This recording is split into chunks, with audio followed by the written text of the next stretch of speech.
মঞ্চে বক্তব্যের মাঝপথে চটি ছিঁড়ল মুখ্যমন্ত্রী মমতা বন্দ্যোপাধ্যায়। দলের প্রাক্তন সাংসদ নিজের চটি খুলে এগিয়ে দিতে চাইলেন নেত্রীকে, পাল্টা শুনতে হলো ধমক।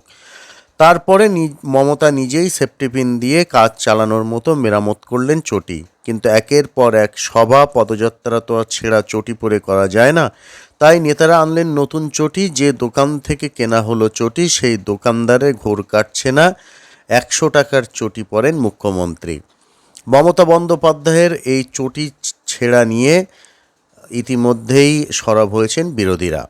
শুক্রবার ঝাড়গ্রামের গজাশিমুলের সভা তখন শেষের দিকে। মঞ্চে আদিবাসী নৃত্য হবে, পা মেলাবেন মমতা, গান ধরবেন মন্ত্রী ইন্দ্রনীল সেন।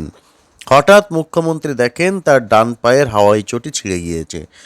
শুনে এগিয়ে আসেন তার নিরাপত্তারক্ষী। মমতাকে বলতে শোনা যায়, ছিঁড়েই তো গিয়েছে, খালি পায়ে যাব আমি। পাশে ছিলেন প্রাক্তন সাংসদ উমা সোরেন। তিনি নিজের জুতো খুলে দিতে চেয়েছিলেন।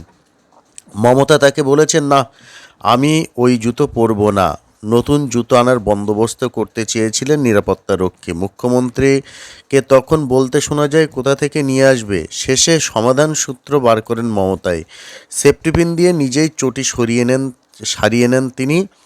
চটির কোনো দোষ নেই জানিয়ে মমতা বলেন, জুতোর যা আয়ু তার থেকে বেশি হেঁটে ফেলেছি। গজাশিমুলের পর মুখ্যমন্ত্রীর সভা ছিল দাসপুরের জগন্নাথপুরে। সেখানে ততক্ষণে চটি ছেঁড়ার খবর পৌঁছে গিয়েছিল। তড়িঘড়ি খুকুরদহ থেকে নতুন চটি কিনে আনা হয়। কপ্টার থেকে নামার পর নতুন চটি পায়ে গলান মমতা। বাবলু খাটুয়ার জুতোর দোকান থেকে কেনা হয়েছিল চটি। পরে বাবলু বলেন, আমি অভিভূত। আমার দোকান থেকে জুতো গিয়েছে মুখ্যমন্ত্রীর জন্য, দাম 100 টাকা। তৃণমূলের ঘাটাল সাংগঠনিক জেলা সভাপতি আশিস হুতাইত বলেন, মুখ্যমন্ত্রী যে 100 টাকার জুতো পরেন সেটা এখানে কেনা না হলে জানতাম না। তবে বিষয়টি নিয়ে কটাক্ষ করতে ছাড়েননি বিরোধীরা। পূর্ব মেদিনীপুরে হলদিয়া বিরোধী দলনেতা শুভেন্দু অধিকারীর দাবি, উনি এখন অ্যাডিডাসের জুতো পরছেন, তবে লেবেলটা তুলে দিচ্ছেন। উনি কত বড় নাটক জানেন সেটা নন্দীগ্রামের মানুষ জানে। মেদিনীপুরের বামপ্রার্থী বিপ্লব ভট্টের খোঁচা, চটি পড়লেই নিজের সততা তুলে ধরা যায় না। মানুষ জানেন কে কেমন ছিলেন, কে কেমন হয়েছেন। কেউ কেউ কিন্তু বিদেশি চটিও পরেন।